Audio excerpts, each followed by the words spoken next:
Hello, I'm back with one more problem from AP itself. It's a previous year question from 2020 math standard question paper only.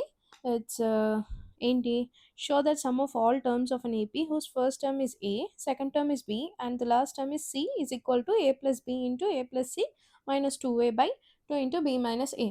So ఇక్కడ given ఏమి ఇచ్చాడు రాసుకోండి given. Okay, first given ఏమి ఇచ్చాడో రాసుకుందాము.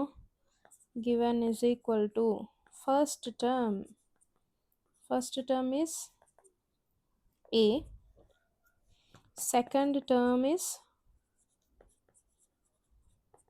B, last term ఏంటి C. Okay, common difference ఏంటి D is equal to A2 minus A1 కదా. This is A2 అనుకోవాలి, this is A1. A2 minus A1 which is equal to B minus A. So మనకి last term formula తెలుసు కదా, L is equal to A plus N minus 1 into D. Okay, A ఏంటి ఏనే plus N minus 1 into B minus A. మనం ఇందులో నుంచి last term ఏమిచ్చాడు C. మనం ఇందులో నుంచి N వాల్యూ కనుక్కుందాం.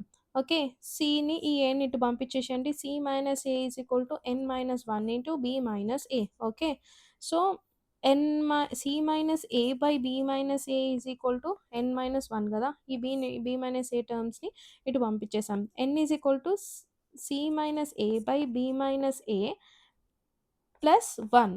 ఇప్పుడు ఎల్సిఎం తీయండి. C minus A plus B minus A by B minus A which is equal to C minus 2A plus B by B minus A. అదేంటి B plus C minus 2A by B minus A.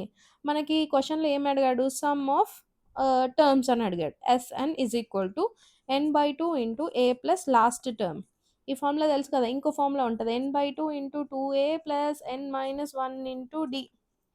మనకు last term డైరెక్ట్గా తెలుసు కాబట్టి you can directly use this formula. Okay, n/2 is B plus C minus 2A by B minus A into A is A and last term is C కదా.